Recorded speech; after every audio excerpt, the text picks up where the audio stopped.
রাতের ভয়। তোমরা শুনছো রাতের ভয়ের 22 নম্বর এপিসোড। গল্প পাঠে আমি রিক। সবাইকে জানাই শুভ মহালয়া। মা অলরেডি আমাদের মধ্যে চলে এসেছেন। সারা বছর বাঙালিরা এই কয়েকটা দিনের জন্যই অপেক্ষা করে থাকে, কবে মা আসবে এবং কবে আমরা পরিবারের সাথে ঘুরতে বেরাবো বা বন্ধুদের সাথে ঘুরতে বেরাবো বা প্রিয় মানুষটির সাথে ঘুরতে বেরাবো। এই পুজো সবার ভালো কাটুক, আমি এটাই চাইবো। আর সবাই আমাকে কমেন্ট করে তোমাদের প্ল্যানটা জানিও, তোমরা পুজোতে কী কী করবে। আর আজকের দিনটা আমার জন্য খুবই স্পেশাল, কারণ আমি তোমাদের জন্য প্রথম স্পেশাল এপিসোড নিয়ে এসেছি। আর আমার 500 সাবস্ক্রাইবার কমপ্লিট হয়ে গেছে কয়েক দিনে। তার জন্য তোমাদেরকে প্রচুর ধন্যবাদ, কারণ তোমরা এতদিন আমার পাশে ছিলে এবং আছো। আর দিন দিন আরও অনেকজন রাতের ভয়ের সাথে যুক্ত হচ্ছে। এইভাবে আমরা সবাই এগিয়ে যেতে চাই একসাথে। আর আমি বলতে চাই যে রাতের ভয় চ্যানেলে যারা যারা নতুন আছো তারা সাবস্ক্রাইব করে দেবে, কারণ প্রত্যেক বুধবার ঠিক রাত 10টায় আমি তোমাদের জন্য সত্যি অলৌকিক ঘটনা বা ভৌতিক ঘটনা নিয়ে আসি। আর যদি তোমাদের জীবনে সত্যি অলৌকিক ঘটনা বা ভৌতিক ঘটনা ঘটে থাকে, তাহলে তোমরা আমাকে সেটি পাঠাতে পারো। কি করে আমাকে তোমরা পাঠাবে সেটি আমি তোমাদেরকে একদম শেষে বলে দেব ঘটনা। আর আজকে আমি তোমাদের জন্য যে ঘটনাটি নিয়ে এসেছি সেটি খুবই ভয়ানক। তাই রুম অন্ধকার করে কানে হেডফোন দিয়ে তৈরি হয়ে যাও ভয় পাওয়ার জন্য। আমাকে যেইভাবে ঘটনাটি লিখে পাঠিয়েছে আমি সেইভাবে তোমাদেরকে শোনাচ্ছি। আসসালামু আলাইকুম ভাইয়া, আমি রাফি, খুলনা থেকে। আশা করি আপনি ভালো আছেন। আল্লাহর রহমতে আমিও ভালো আছি। ঘটনাটি আমার নিজের সাথে ঘটা। লেখায় কোনো ভুল হলে মাফ করবেন। তো চলো শুরু করি। সময়টা তখন 2015। আমি একজন এসএসসির স্টুডেন্ট। লেখাপড়াটা ঠিক মতো করতাম না, কিন্তু আমার বাসার রাস্তার ওই পাশেই কোচিং সেন্টার, ওইখানে পড়তে যেতাম। আমার রুমের জানলা দিয়ে সেই কোচিং সেন্টারটা খুব ভালো করে দেখা যেত। আমার বন্ধুর নাম তুবা, ও আর আমি একসাথে পড়াশোনা করতাম। পড়ার অনেক চাপ। আমাদের সাথে রাত 8টা থেকে 9টা পর্যন্ত আরও অনেকেই পড়তো, কিন্তু আমাদের বাসা যেহেতু কাছেই, তাই আমি আর তুবা দুজন থেকে যেতাম। স্যারও চলে যেত।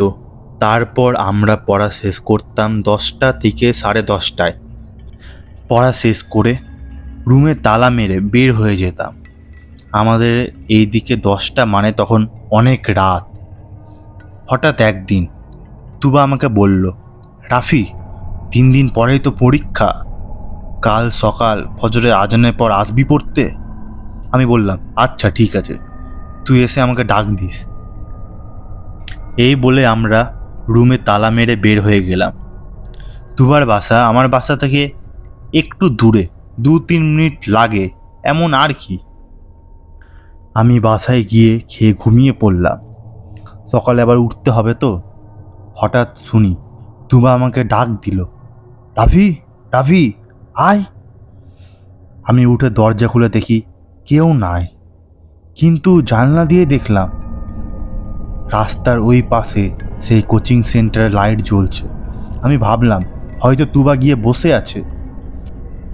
আমি দ্রুত রেডি হয়ে বেরিয়ে পড়লাম। আর হয়তো এটাই আমার জীবনের সব থেকে বড় ভুল ছিল। আমি গিয়ে দেখি তুবা সামনেই বই নিয়ে বসে আছে।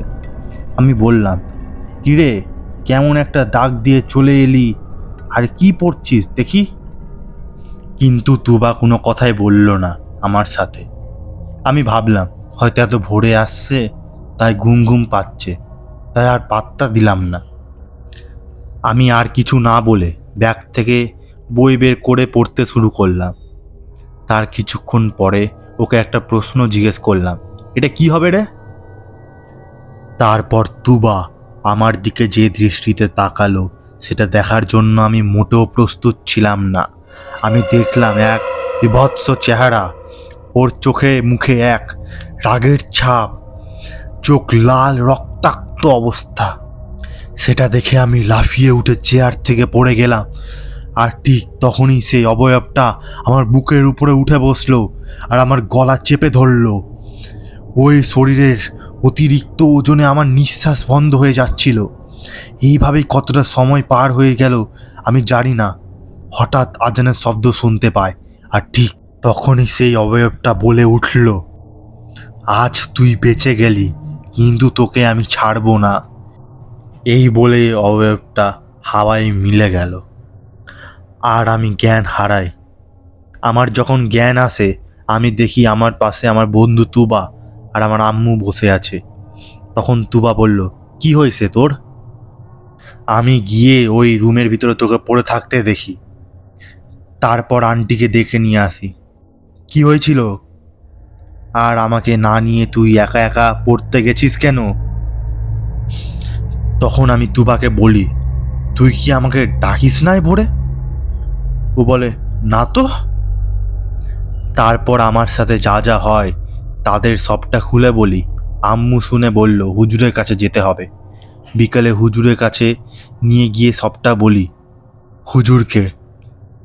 তখন হুজুর বলল, হয়তো কোনো দুষ্ট জিন এইসব করছে।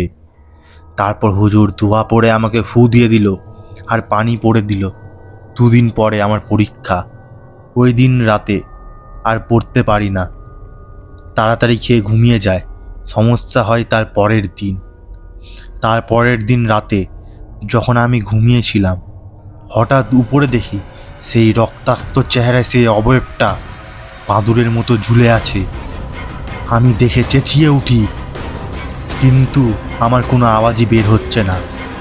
তার কিছুক্ষণ পরে সেই অবয়বটা আমার বুকের উপরে এসে বসে, আমার গলা চেপে ধরে। ওর সাথে সাথে ধস্তাধস্তি করে আমি পারছিলাম না। এইভাবে কত সময় ছিলাম জানি না। কাউকে যে আমি ডাকবো আমার কোনো কথাই বের হচ্ছে না। ঠিক তখনই আমি জ্ঞান হারাই। আমার যখন জ্ঞান ফিরে আসে আমি দেখি আমি আছি খুলনার এক হাসপাতালে। আমার পাশে আমার আম্মু বসে আছে। আম্মুকে বললাম, আম্মু কি হয়েছে আমার? আম্মু যেটা বলল সেটা শুনে আমি আকাশ থেকে পড়ি। আম্মু বলল, তোকে আমি সকালে মেঝেতে পড়ে থাকতে দেখি, তারপর অনেক ডাকাডাকি করি, কিন্তু তুই বেহোশ ছিলিস। তারপর তোকে হাসপাতালে নিয়ে আসি। আর আজ 19 দিন পর তুই কথা বলছিস।